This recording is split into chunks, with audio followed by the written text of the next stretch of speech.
Yo guys, what is up? Got some domination for you today on Checkmate. I'll be using the M60 with Kimbo Diamante secondaries, typical perk layout, Flatjack Attack Mask, Assassin Scavenger, Ghost, and Ninja. Don't mind the Scavenger perk because this was my DMR class, and I think this was a day or two, or the day of the weapon change, and that was the 15th for the weapons patch, and it broke semi-autos for some controllers. So I'm just like, all right, well, I'm just not gonna take the risk. I'm gonna just change the class out, use the M60, level it because I want diamond LMGs. And if you need scavenger for LMGs, you are putting down way too much spraying and praying and hoping that you kill something and not enough precision shooting. It's my opinion. Or you're just not having luck with your shot. And apologies for yawning, but anyway. This is probably one of the easiest lobbies that I've been in since I've started playing Cold War, and I don't know, maybe second easiest, third easiest. I've had that easy mode game where that lobby was pretty fucking easy, not gonna lie, but in terms of matchmaking, not fucking me over. You know, there's a bunch of non-prestiges in here. But I have to give credit where credit is due. They did give my team a bit of a rough time when it came to playing the objective. And to be honest, my favorite games are the ones where the team has fight in them. They keep constantly playing the objective, even if it is 5 of them on the damn objective at a time. Can get annoying if your team just isn't in sync and doesn't want to go for the objective. That's when it gets annoying, but for the most part I enjoy these types of games where, you know, I do pretty well and, you know, the enemy team just keeps funneling to one spot, keeps giving me kills, and it's fun. It's real fun. Anyway. And before I get to my topic at hand today, I want to hope everyone had a good holiday season.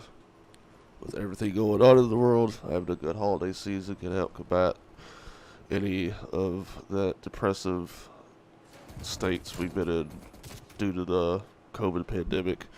And if you do not celebrate holidays, well, I hope you've been having a good December.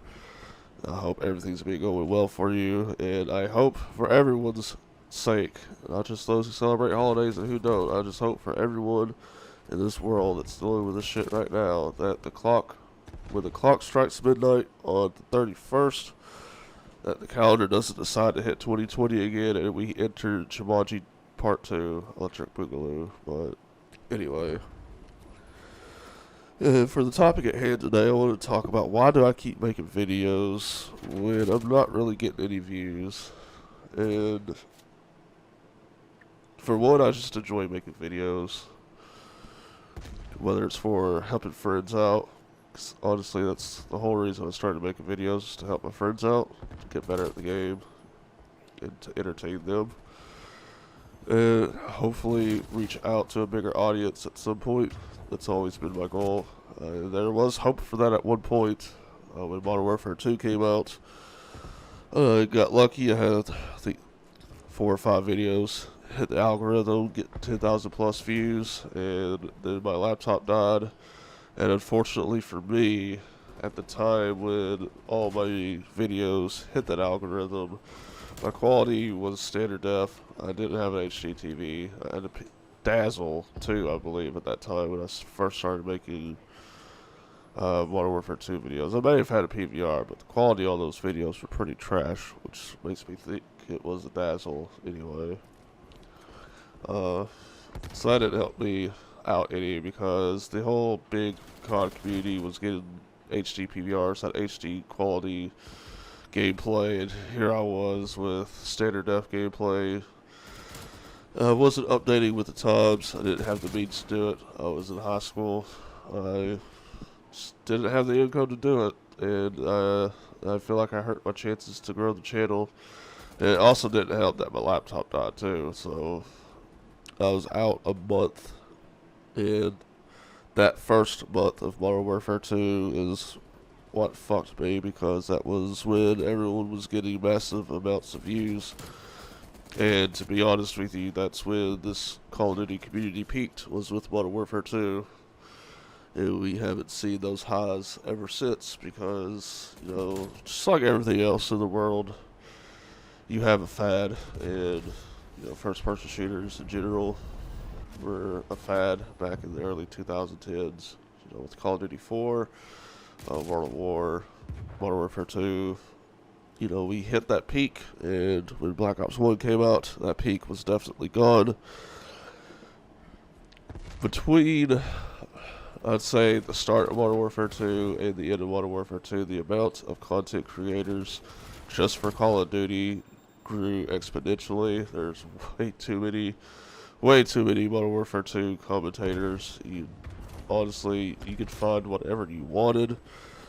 When I first started on YouTube with Call of Duty, it was tips. People wanted tips how to do well. Everyone thought, you know, YouTubers were these guys who would, you know, 4KDs every game and just wanted to know how to do well every game. And then about the middle of Modern Warfare 2, people stopped wanting tips because everybody was doing tips. They just wanted discreet entertainment. They wanted bubbly personalities, and if you didn't have a bubbly personality, that's what's, you know, the difference between a successful YouTuber and a not successful YouTuber was the personality. And it's helped a lot of people in the long run stay popular, stay relevant. You know, it not only staying relevant involves your personality, how entertaining you are, but it also depends what you're playing. If you aren't playing the latest flavor of the month, you're probably going to not be getting views, and, you know, that's how YouTube works. It's not just YouTube, it's Twitch. And if you aren't staying relevant, playing whatever's the latest fad, or if you do have a dedicated audience who only watch one thing and you change and lose that audience, you know, you're losing viewership, which means you're losing comments, likes, and you're losing the chance to get to the algorithm, which means you're losing chances for your video to go viral. It's a lot of issues. You know, there's a lot of things there that make a video get popular, that help make a YouTuber's channel grow.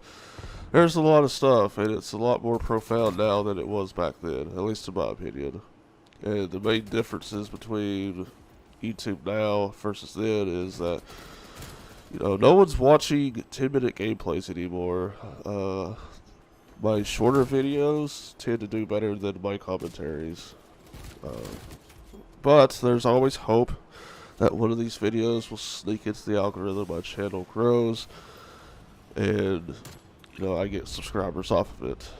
But I'm hoping once I start Twitch, I'll be able to upload just highlights, and that will stick me into the algorithm. Give me some views, give me some subscribers, give me some followers on Twitch, and I'll grow that way. And a lot of people are like, huh, you're just trying to make money off this. Well, you know, if I didn't enjoy doing what I'm doing, I wouldn't do it. And if I wanted to make money off of it, I would, you know, constantly be uploading. But to me, I get burnt out, much like other people. I can't keep playing COD year round. I can't keep playing one game year round. I have to have variety, to be honest with you. If I don't have variety, I go absolutely batshit crazy. And, you know, when I started doing YouTube videos again last year, I had plans to start doing Let's Plays, and then my fiance died. And that kind of put a hamper on things. It really lowered my mood, what I wanted to do. And that halted the YouTube again. And, you know, I probably would have had a steady growing channel had I stayed pretty consistent with YouTube. But life got in the way, and, you know, I started making a lot of videos for Black Ops. My PS3 died. So I started playing on Xbox, but then I started playing WoW. I met my fiance, and then life got in the way, and now I have, you know, her to look after, and And then I had a job, so I had less time to make videos. You know, whenever you want to just come home and chill, it's all I wanted to do, on top of everything else I had to do. So I just never had the time to keep up with it, and I'm paying the price for it. For something I enjoy doing, you know, I sometimes feel like it would be better if I just made a new channel, start from scratch, and hopefully grow that way. Because you look at a channel, you're like, okay, yeah, I know that guy doesn't make good videos, or you know, this guy's been involved in drama that I don't agree with, so I'm not going to watch it. You know, even though someone's changed the way they act, the way they are. If your name is tarnished and people know it's tarnished and people know you don't have good quality, which, you know, all my viral videos were in standard def, so there could be an issue there. Like, oh, he doesn't have good quality. You know, it's the little things that add up to become bigger things later on when you're trying to grow your channel, and it all adds up. And trying to get people to give you a second chance to look at your videos, you know, it's hard. But that's just the kind of world we live in, and that's just the kind of world that, when it comes down to being a business, you know, it's not just YouTube, it's real life too. If you're running your own business, and your business hasn't been that great, and you make changes and your business is better, the only way you're going to get better is, or to grow your client base there, is through, you know, second chances with people. And if people don't give you that second chance, you know, you've already lost that client, you've lost that viewer, you've lost that customer. So it's hard, not gonna lie, but I still enjoy doing it. Even if the views aren't there, I still, you know, one day, there's always that one day, that little glimmer of hope. Maybe, just maybe, I'll get more subscribers, more views, and if I do, there'll be a backlog of content for them to watch. But yeah. Not much more to say about that. That's the end of the game there. Like I said, probably the easiest lobby I've had on Black Ops. Well, not Black Ops, Cold War, I should say. I don't know. It's toss up between this and that easy mode game, but final score 64-15, 21 objectives, and almost 17,000 score. I hope you guys enjoyed this. Like, comment, subscribe, and peace out.